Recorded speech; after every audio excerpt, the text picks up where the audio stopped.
Hello my dear students. आज हम शुरू करते हैं एनसीईआरटी की 7वीं कक्षा के पाठ्यपुस्तक का दूसरा पाठ, जिसका शीर्षक है दादी माँ। हम इस पाठ का पूर्ण वाचन करेंगे। शुरू करते हैं। कमजोरी ही है अपनी, पर सच तो यह है कि जरा सी कठिनाई पड़ते बीसों गर्मी, बरसात और वसंत देखने के बाद भी मेरा मन सदा नहीं तो प्रायः अनमना सा हो जाता है। लेखक कहते हैं कि जीवन में बहुत सारी खुशी और हंसी के पल मैंने देखे हैं, अच्छे और बुरे सारे पल देखे हैं, लेकिन फिर भी मैं कभी कभी परेशान हो जाता हूँ, अनमना सा हो जाता हूँ। मेरे शुभचिंतक मित्र मुंह पर मुझे प्रसन्न करने के लिए आने वाली छुट्टियों की सूचना देते हैं। कुछ ऐसे भी मित्र हैं जो क्या कहते हैं, मुझे खुश करने के लिए कुछ अच्छी अच्छी बातें सुनाते हैं। कल छुट्टी होने वाली है, ऐसा कुछ तो स्पेशल चीज़ बताते हैं। और वही पीठ पीछे मुझे कमज़ोर और जरा सी प्रतिकूलता से घबराने वाला कहकर मेरा मजाक उड़ाते हैं। जो दोस्त सामने मेरे अच्छी अच्छी बातें करते हैं, वो मेरे पीठ पीछे मेरे बारे में बुराई करते हैं। क्या कहते हैं, मैं बहुत जल्दी ही घबरा जाता हूँ, थोड़ा भी कुछ हुआ तो मैं बहुत जल्दी परेशान हो जाता हूँ, ऐसा कहते हैं। मैं सोचता हूँ, अच्छा अब कभी उन बातों को ना सोचूंगा। ठीक है, जाने दो, सोचने से होता ही क्या है। पर बरबस मेरी आँखों के सामने शरद की शीत किरणों के समान स्वच्छ शीतल किसी की धुंधली छाया नाच उठती है।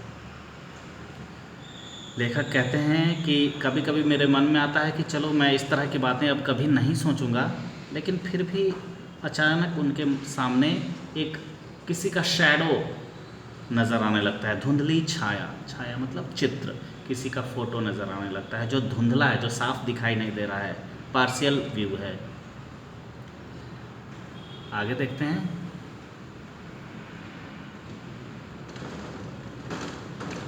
मुझे लगता है जैसे क्वार के दिन आ गए हैं। क्वार को आश्विन का महीना, हिंदी भाषा में हिंदी पंचांग के अनुसार जितने भी महीने होते हैं उनमें से एक आश्विन का महीना होता है, जिसे क्वार के नाम से भी जानते हैं। क्वार का महीना को हम आश्विन भी कहते हैं। तो मुझे लगता है जैसे क्वार के दिन आ गए हैं। लेखक को ऐसा लग रहा है कि आश्विन का महीना आ गया है। मेरे गांव के चारों ओर पानी ही पानी हिलोरे ले रहा है। आश्विन के महीने में आश्विन, कार्तिक, माघ, आश्विन, भाद्रपद के बाद आश्विन का महीना आता है, और उस समय वो बारिश का अंतिम महीना ही होता है समझिए, लेकिन बारिश बहुत ज़्यादा होती है उस समय। तो क्या कह रहे हैं, मेरे गांव के चारों ओर पानी ही पानी हिलोरे ले रहा है। हिलोरे ले रहा है मतलब लहर, हिलोरे ले रहा है मतलब क्या, लहर चल रही है पानी में। दूर के सिवान से बहकर आए हुए मोथा और साई के अधगली घासें, घेऊर और बनप्याज की जड़ें और नाना प्रकार की बरसाती घासों के बीच सूरज की गर्मी में खौलते हुए पानी में सड़कर एक विचित्र गंध छोड़ रहे हैं।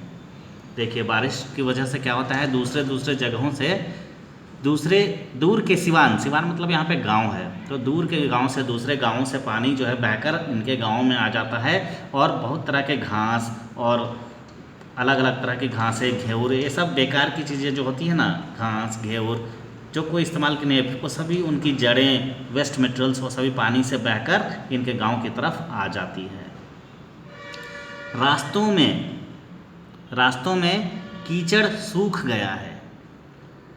अब जो है देखिए, बारिश का महीना धीरे धीरे ख़त्म हो रहा है और कीचड़ सूखने लगा है, पानी जमा हो चुका है, पानी अब कहीं बह नहीं रहा है, मौसम धीरे धीरे ख़त्म हो रहा है, बारिश का मौसम ख़त्म हो रहा है, तो रास्तों में पानी जो है, कीचड़ सूख गया है।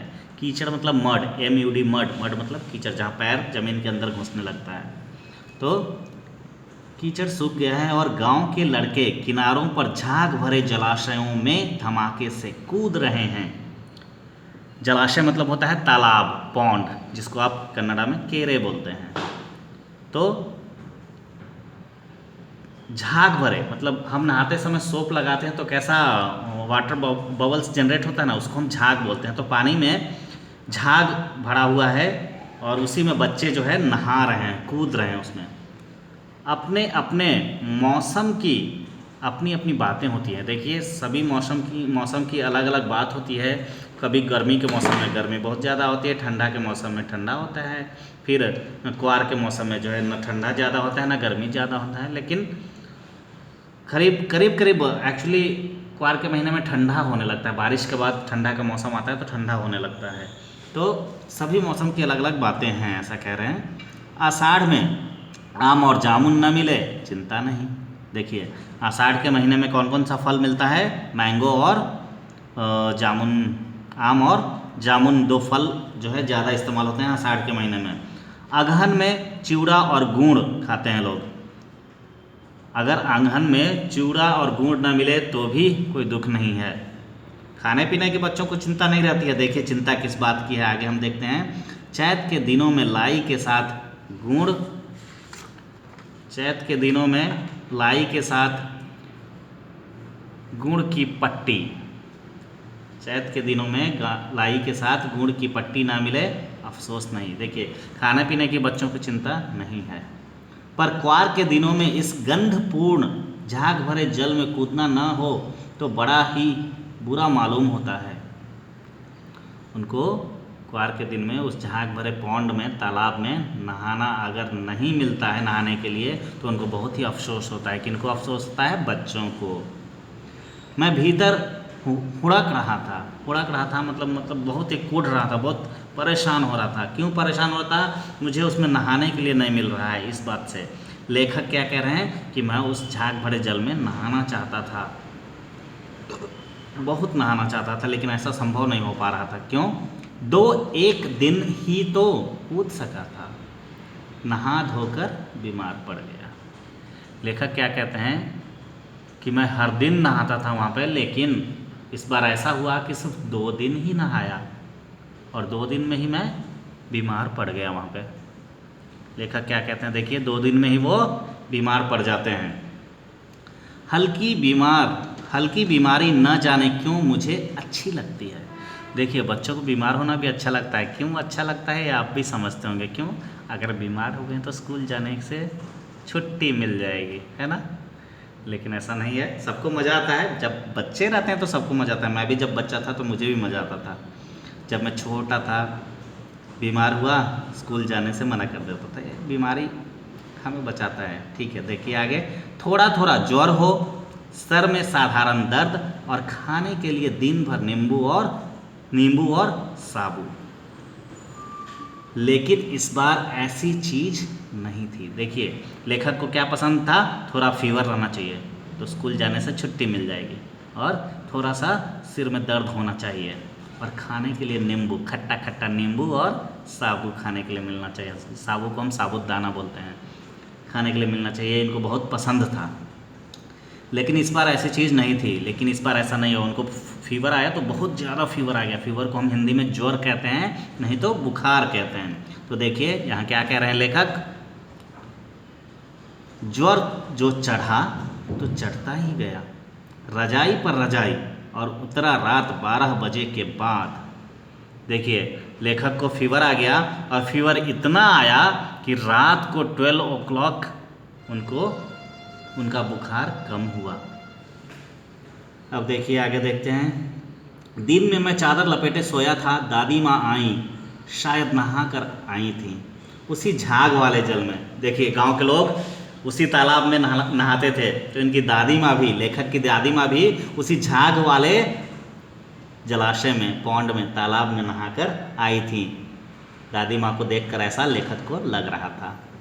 पतले दुबले स्नेह सने शरीर पर सफ़ेद किनारीहीन धोती, सन से सफ़ेद बालों के सिरों पर सद्य टपके हुए जल की शीतलता। देखिए दादी को देख के क्या लग रहा था, मतलब दादी का लुक कैसा था सुनिए। वो एक सफ़ेद रंग की साड़ी पहनती थी जिसमें बॉर्डर नहीं होता था, जिसे हिंदी में हम किनारीहीन कहते हैं, और सिरों पर जो बाल थे, उनके सिर पर जो बाल था वो वाइट कलर का हो चुका था और सिर के बाल से पानी टपक रहा था और बाल जो है एकदम ठंडा था, ऐसा उनको देख के फील हो रहा था। आते ही उन्होंने सर पेट छुए, आते ही उन्होंने सर पेट छुए। किसने छुए? दादी माँ ने। किसके छुए? लेखक के छुए, सिर और पेट। क्यों? क्योंकि छूकर उनको पता चलता है फीवर है क्या, पेट में दर्द है क्या, है कि नहीं। आंचल की गांठ खोल किसी अदृश्य शक्तिधारी के चबूतरे की मिट्टी मुंह में डाली, माथे पर लगाई। देखिए गांव के लोग कितना भरोसा करते हैं इन चीज़ों पे, सच्चाई कितनी है मैं अभी नहीं जानता हूँ। दादी माँ ने क्या किया, एक कुछ तो मिट्टी थी उसके हाथ में, अपने साड़ी में बांध कर रखी थी, खोली साड़ी के गांठ हम खोलते हैं, गांठ बोलते हैं, साड़ी में बांध कर कुछ रखते हैं ना, उसको गांठ बोलते हैं। तो उस गांठ को खोलकर उससे मिट्टी निकाली और लेखक के मुंह में मिट्टी डाल दी और सिर पे थोड़ी सी मिट्टी लगा दी। देखिए उनको ईश्वर में भरोसा बहुत ज़्यादा है, इसलिए लोग ऐसा करते हैं, या पता नहीं अंधविश्वास है। दिन रात चारपाई के पास बैठी रहती, कभी पंखा झलती, कभी जलते हुए हाथ पैर कपड़े से सहलाती, सर पर दालचीनी का लेप लगाती और 20 बार छू छू कर ज्वर का अनुमान करती। देखिए दादी माँ कितना अपने लेखक से, अपने पोते से प्यार करती थी कि बार बार उन्हें पंखा से, हाथ का पंखा होता है लकड़ी का बना हुआ, जो हाथ से हम हवा करते हैं उसे हाथ का पंखा कहते हैं, और उसके हाथ पैर छू कर देख रहे थे कहीं ज्वर बढ़ तो नहीं रहा है, फीवर बढ़ तो नहीं रहा है, और बार बार उनके सिर पर दालचीनी का लेप लगा रही थी। हांडी में पानी आया कि नहीं, उसे पीपल की छाल से छौंका कि नहीं, खिड़की में मूंग की दाल एकदम मिल तो गई है, खिचड़ी में मूंग की दाल एकदम मिल तो गई है। देखिए दादी माँ कितना ख्याल करते थे उनका, कि उनकी हर चीज़ का ख्याल रख रहे हैं, उनको उनके खाने पीने की सभी सही चीज़ है कि नहीं, सही ढंग से बनाई गई है या नहीं, कोई बीमार के घर सीधे बाहर से आकर तो नहीं चला गया, आदि लाखों प्रश्न पूछ पूछ कर घर वालों को परेशान कर देती। देखिए अगर इनके घर में कोई बीमार है तो देखिए वो कितना ख्याल करते थे, है ना, इतना ख्याल करते थे कि लोग परेशान हो जाते थे। दादी माँ को गंवई गांव की 50 किस्म की दवाओं के नाम याद थे। गांव में जो लोग वैद्य, जो गांव के डॉक्टर होते हैं, ऐसे ही कुछ आयुर्वेदिक दवाओं दे देते हैं, वो एक्चुअली वो कोई डॉक्टर नहीं रहते हैं, उनको थोड़ी सी जानकारी रहती है और वो लोगों को दवा बोल के दे देते हैं। तो ठीक है, देखिए यहाँ पे दादी माँ को गवई गांव की 50 किस्म की दवाएं के नाम याद थे। दादी माँ को बहुत सारे दवाओं के नाम मालूम थे। गांव में कोई बीमार होता उसके पास पहुँचती और वहाँ भी वही काम, अगर दादी माँ को पता चल जाता कि गांव में कोई बीमार है तो उसके पास पहुंचकर उसको दवाई देती थी। वहाँ भी जैसे अपने पोते का ख्याल कर रही है वैसे ही उसका भी ख्याल करती थी। हाथ छूना, माथा छूना, पेट छूना, फिर भूत से लेकर मलेरिया, सरसाम, निमोनिया तक का अनुमान विश्वास के साथ सुनाती। उनको बताती थी, लोगों को भी बताती थी कि ऐसी बीमारी आपको हो सकती है तो ऐसा इलाज करना चाहिए। महामारी और विषुचिका के दिनों में रोज सवेरे उठकर स्नान के बाद लवंग और गुण मिश्रित जलधार, गुग्गल और धूप, देखिए उनकी आदत थी, वो लवंग खाते थे, गुण मिश्रित, गुण मतलब जैगरी बोलते हैं इंग्लिश में, जैगरी वाला जलधार पीते थे, गुग्गल खाते थे और धूप में बैठना उनकी आदत थी। सफाई कोई उनसे सीख ले, दवा में देर होती, मिश्री या शहद खत्म हो जाता, चादर या गिलाफ नहीं बदले जाते तो वे जैसे पागल हो जाती। दादी की आदत थी, साफ सफाई का ख्याल बहुत रखती थी। अगर कोई घर में बीमार है तो उसके बिस्तर पे चादर हर दिन बदले जाने चाहिए, उसकी दवाएं सही ढंग से रखी हुई होनी चाहिए, सभी रहनी चाहिए, इसका ख्याल रखती थी। बुखार तो मुझे अब भी आता है, नौकर पानी दे जाता है, मेस महाराज अपने मन से पकाकर खिचड़ी या साबू, डॉक्टर साहब आकर नाड़ी देख जाते हैं, नाड़ी मतलब नब्ज़ होता है, जो कि यहाँ पे रहता है हाथ के इस तरफ, यहाँ पे नब्ज़ होता है, देखिए यहाँ पे नब्ज़ होता है। डॉक्टर साहब आकर नाड़ी देख जाते हैं और कुनैन मिक्सचर की शीशी कि तिताई के डर से बुखार भाग भी जाता है, पर न जाने क्यों ऐसे बुखार को बुलाने का जी नहीं होता। देखिए, पहले जैसे बुखार आता था तो लेखक को बहुत अच्छा लगता था, लेकिन अब जब लेखक को बुखार आता है तो इनको अच्छा नहीं लगता है। समय समय की बात है, जब वो छोटे बच्चे थे तो उन्हें बीमार होना बहुत अच्छा लगता था, लेकिन आज उन्हें बीमार होना अच्छा नहीं लगता है। अब लेखक जो हैं बड़े हो गए हैं, है ना। तो देखिए, अब आगे हम चलते हैं, क्या है इसमें लिखा हुआ। किशन भैया की शादी ठीक हुई, दादी माँ के उत्साह और आनंद का क्या कहना। देखिए, लेखक के भैया थे कि उनका नाम था किशन, उनकी शादी जो है ठीक हो गई है, मतलब उनका एंगेजमेंट हो चुका है। दिन भर गायब रहती, कौन, दादी। सारा घर जैसे उन्होंने सर पर उठा लिया हो। सर पर उठाना मतलब एकदम बिजी रहना, परेशान रहना, एकदम व्यस्त रहना, बिजी रहना। पड़ोसिनें आती, बहुत बुलाने पर दादी माँ आती। बहन बुरा न मानना, कार परोजन का घर ठहरा। कार परोजन का घर ठहरा मतलब घर में फंक्शन होने वाला है, ऐसा कहने का अर्थ है। एक काम अपने हाथ से ना करूं तो होने वाला नहीं। दादी क्या कहती हैं कि अगर मैं किसी काम में इन्वॉल्व नहीं होती हूँ तो वो काम 100% परफेक्ट हो ही नहीं सकता, इसलिए मैं हर काम में इन्वॉल्व होती हूँ। जानने को यूँ सभी जानते थे कि दादी माँ कुछ नहीं करती। एक्चुअली वह दादी माँ कुछ करती नहीं थी, सिर्फ स्पीच देती थी, भाषण देती थी, लेकिन सबको कंट्रोल करके दादी माँ रखती थी। आइए देखते हैं आगे। पर किसी काम में उनकी अनुपस्थिति वस्तुतः विलंब का कारण बन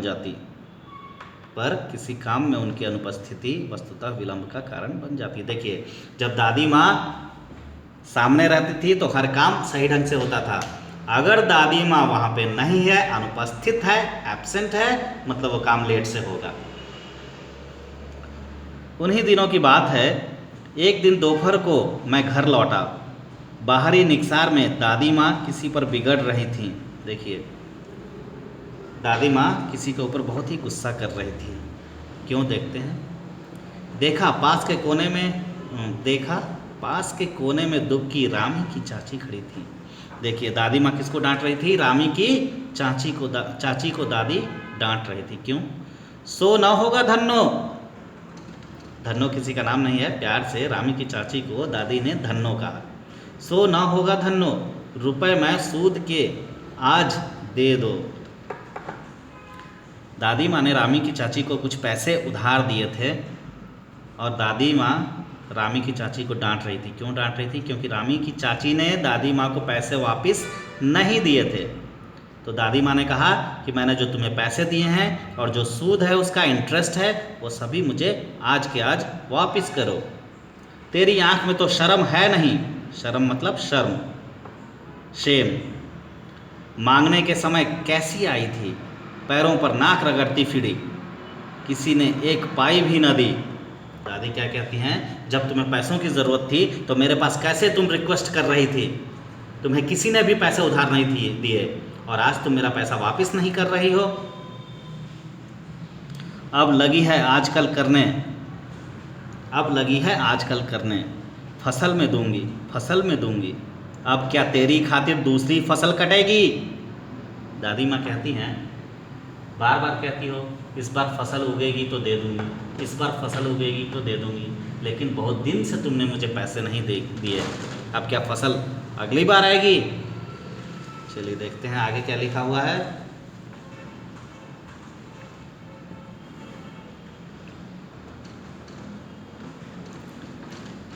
आज के लिए इतना ही। अगली कक्षा में हम देखेंगे पेज नंबर 7। आपने पेज नंबर 6 तक देखा, अब हम पेज नंबर 7 अगली कक्षा में देखेंगे।